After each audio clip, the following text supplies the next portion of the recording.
The year was 1862, and the American Civil War had already chewed through more lives than anyone cared to count. For 11 long months, the Confederacy had stood its ground, its soldiers fierce, and its harbors still open enough to keep hope alive. But down in the muddy shallows of Hampton Roads, something was stirring that no one on either side had asked for. Something that defied every rule of shipbuilding and every expectation of how wars at sea were supposed to be fought.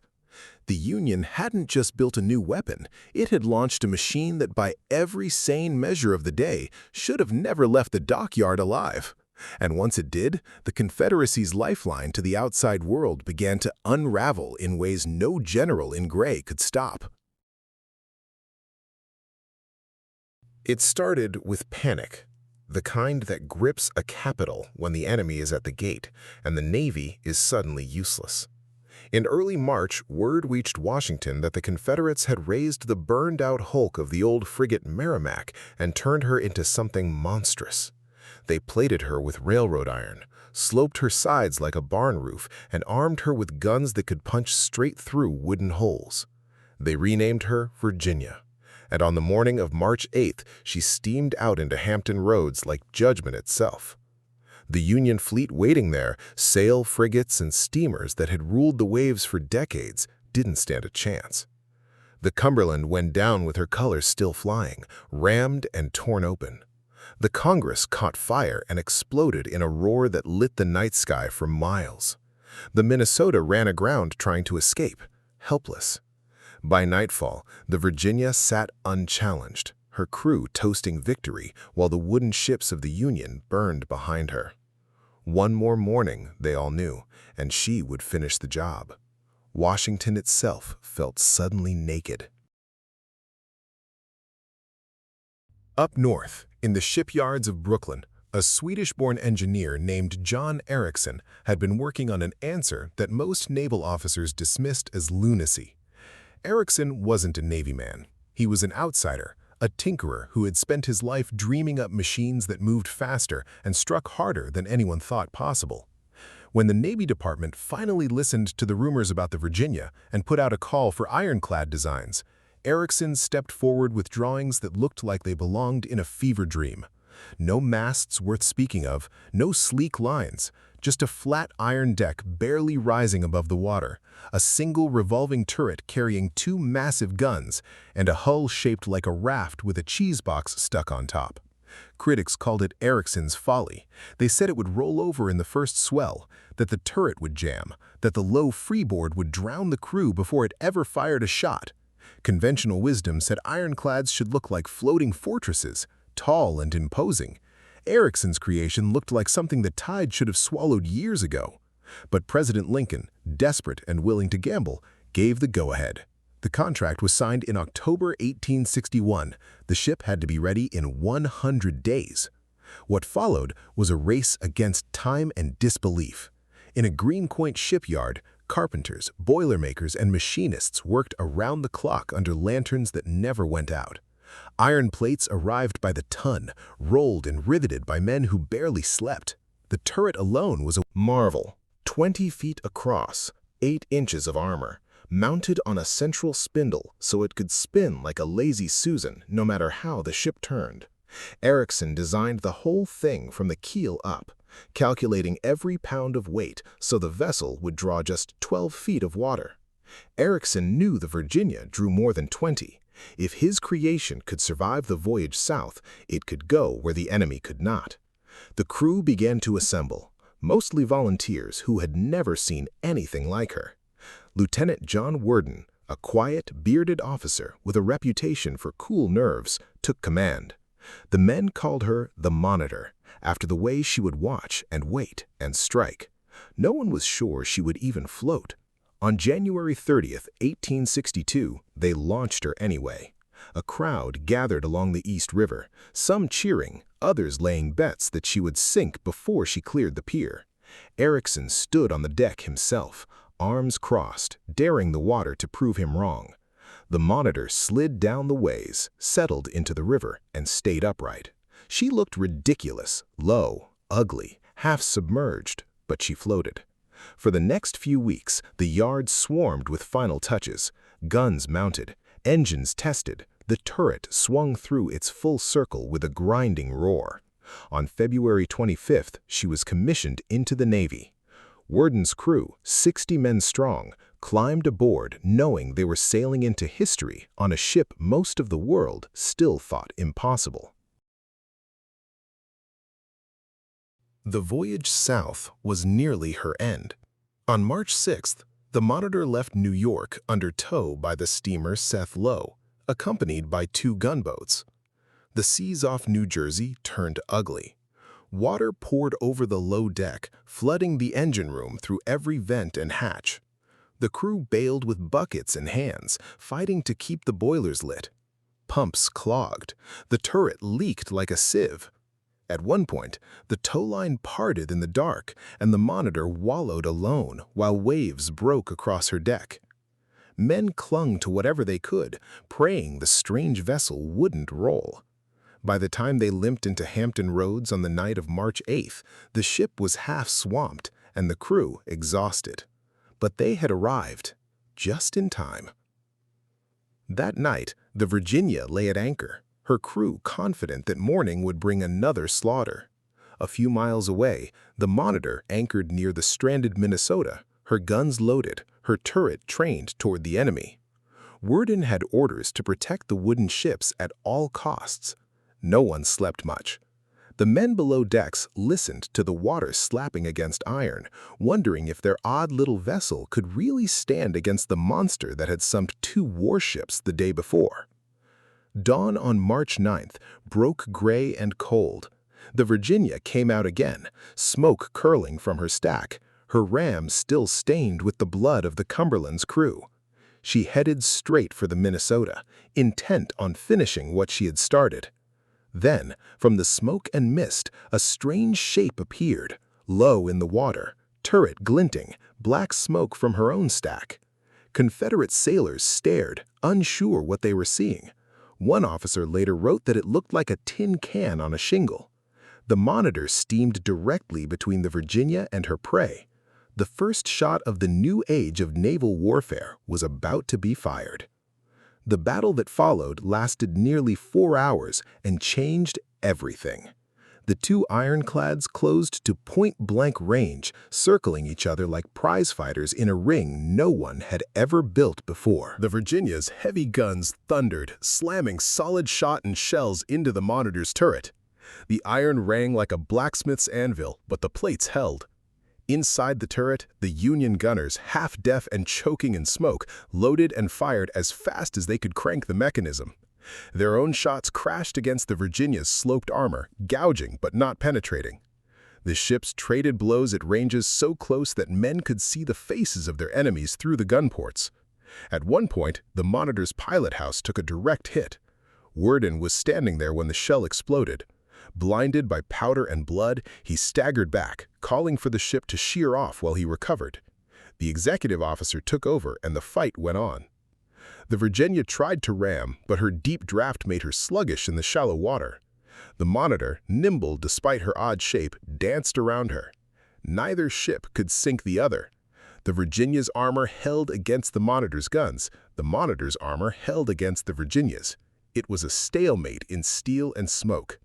But strategically, it was a Union victory the moment the Virginia turned away at noon, damaged and low on ammunition, and headed back towards Norfolk. She had failed to destroy the rest of the Union fleet. The blockade held. The wooden ships that had survived the previous day were safe, and the Monitor, battered but unbowed, had proven that one impossible ship could stop the South's greatest naval hope. What happened next rippled far beyond Hampton Roads. The Confederates, realizing they could not match the North's industrial output, scuttled the Virginia a few weeks later when Union troops threatened Norfolk. The Monitor steamed up the James River to support McClellan's Peninsula campaign, her guns shelling Confederate positions and giving the Army of the Potomac the breathing room it needed to advance towards Richmond. Ericsson's design was copied and improved.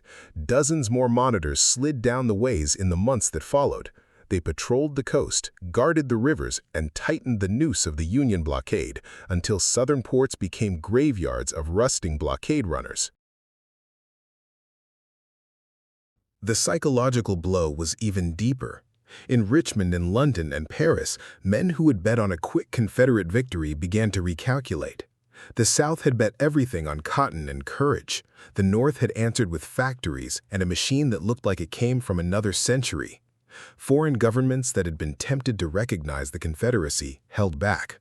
No one wanted to tangle with a navy that could produce iron monsters on demand.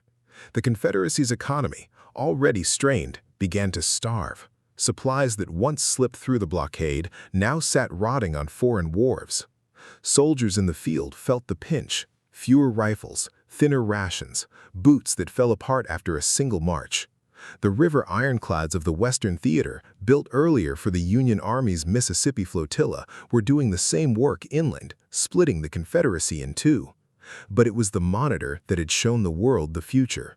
One ship, one idea that should never have worked, and suddenly the war had a new shape. Look back at the men who sailed her, the gunners in that cramped turret, ears bleeding from the concussion of their own pieces, the engineers coaxing steam from boilers that had nearly drowned days earlier.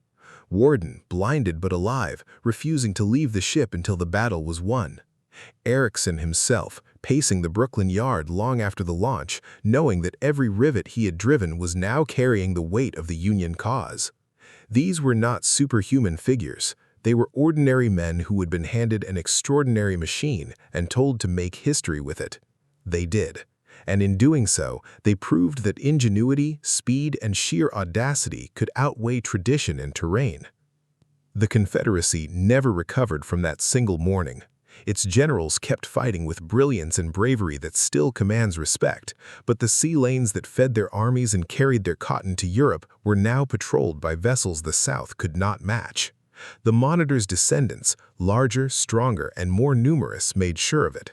By the time the war dragged into its final year, the South was fighting on land alone, isolated and exhausted. The machine that shouldn't have existed had done its job. It had bought the Union time, secured its coasts, and shown the world that the industrial North could reinvent war faster than the agrarian South could endure it. Years later, the Monitor herself sank in a gale off Cape Hatteras on New Year's Eve, 1862, taking 16 men with her. But her legacy didn't go down with the hull. Naval warfare would never be the same. Turrets, armor, low-slung hulls, the Monitor had written the blueprint. And for the Confederacy, the doom that began on March 9, 1862 in the smoke of Hampton Roads was never lifted. One ship had changed the arithmetic of victory. The South had met its match not in numbers or generals, but in a flat iron raft that refused to sink and a turret that refused to stop turning. The war still had years to run, rivers of blood still to spill, but the end was written in steel the day that strange vessel steamed into history and refused to leave. The men who watched her that morning, Union sailors cheering from the decks of the Minnesota, Confederate gunners staring in stunned silence, knew they had seen something that belonged to tomorrow. They were right. The Confederacy had bet on the past, the Union had launched the future. And the future, ugly and low and armored in iron, had just won the first round of a fight the South could never finish. From that moment on, the blockade tightened, the rivers closed, the ports withered, and the gray armies slowly starved for everything an army needs to win. It wasn't glory or genius alone that doomed them. It was a ship that shouldn't have existed, built by men who refused to accept that some things were impossible. And once she cleared the ways and turned her guns toward the enemy, the Confederacy's fate was sealed in a way no battlefield victory on land could ever reverse. That is the story of how one improbable launch, one defiant act of engineering turned the tide, not with a single cannonball, but with the sheer, relentless promise that the North could outbuild, outthink, and outlast anything the South threw at it. The Monitor wasn't just a warship, she was a declaration, and the Confederacy heard it loud and clear across the waters of Hampton Roads on a gray March morning in 1862. From then on, every Confederate sailor who scanned the horizon for Union sails knew the truth in his bones. The machine that shouldn't exist had arrived, and it was only the beginning. The war would grind on through Shiloh and Antietam, Gettysburg and Vicksburg, but the naval front had been decided in those 4 hours of pounding iron. The Monitor's crew, bloodied and deafened, had held the line. The wooden fleet survived to fight another day. The army on the peninsula gained the naval support it needed to press forward, and the South, for all its courage, found itself facing a horizon that grew narrower with every passing month. Blockade runners still tried their luck, but fewer made it through. Cotton piled up on southern wharves, while northern factories spun out more monitors, more guns, more iron. The Confederacy's dream of foreign recognition faded as European powers watched the new reality unfold on the American coast. No one wanted to challenge a navy that could produce vessels like the Monitor on demand. Inside the Monitor's turret, the men had fought not just for survival, but for an idea that ingenuity could trump tradition, that a nation of factories could outmatch a nation of farms. They carried that knowledge with them long after the battle ended. Some wrote letters home describing the clang of shot on armor, the way the ship shook but never broke. Others spoke quietly of the strange calm that settled over them once they realized the enemy's guns could not penetrate. It was as if the future had armored them personally. Ericsson, back in New York, received the news with quiet satisfaction. He had been vindicated. His critics fell silent. The Navy ordered more of his designs, and the Monitor class became the backbone of coastal defense for decades. Meanwhile, the Virginia's crew returned to Norfolk knowing they had met their equal and more. Their ship, for all its power, had been neutralized by something smaller, uglier, and far more modern. The psychological weight of that realization settled over the Confederate Navy like fog. They had built one ironclad at enormous cost and effort. The Union could build dozens. The imbalance was now visible to the world. Newspapers in Richmond tried to spin the battle as a draw, but the sailors who had faced the Monitor knew better. They had seen the future, and it wore Union colors. As spring turned to summer in 1862, the Monitor continued her work on the James River, shelling Confederate batteries and protecting McClellan's flanks. She was joined by other vessels, but she remained the symbol, the first, the one that arrived in the nick of time. Her presence alone kept Confederate hopes of breaking the blockade in check. And when she finally met her end in that December storm, the loss was mourned as a national tragedy precisely because she had become more than a ship. She was proof that the Union could innovate under pressure, adapt faster than its enemy, and turn the tide with a single audacious stroke. The Confederacy fought on for 3 more years, but the doom that settled over it after Hampton Roads never lifted. Its ports grew quiet, its rivers fell under Union control, its soldiers marched with fewer supplies and heavier hearts. The war's outcome was never in doubt after that strange iron raft proved it could stand against the best the South had to offer. One launch, one battle, one impossible machine had shifted the balance in ways no land campaign could undo. The Confederacy had been warned. The future had arrived, low and armored and relentless. And from that day forward, the South was fighting not just the Union Army, but the industrial age itself, an age the Monitor had ushered in with 2 guns and a turret that refused to turn. The men who built her, sailed her, and died with her left behind a legacy measured not in miles of coastline secured, but in the quiet realization that sometimes the things that shouldn't exist are exactly what win wars. The Monitor wasn't pretty, she wasn't conventional, she was simply necessary. And in her short, violent life, she did what no wooden fleet could have done. She bought the Union the time and security it needed to finish what it had started. The Confederacy never recovered. Its doom wasn't written in blood on some distant battlefield. It was forged in iron, launched in Brooklyn, and proven in the waters of Hampton Roads on a morning when the old world met the new and discovered it could not prevail. That is how one ship, one idea that defied every expert, sealed the fate of a rebellion that had once seemed unstoppable. The Union Army and Navy together had produced something the Confederacy could never match. And once that something cleared the ways and turned its guns seaward, the end was only a matter of time. The Confederacy was doomed, not by generals or numbers alone, but by the quiet, grinding certainty that the North could reinvent war faster than the South could endure it. The Monitor had shown the way. The rest was history.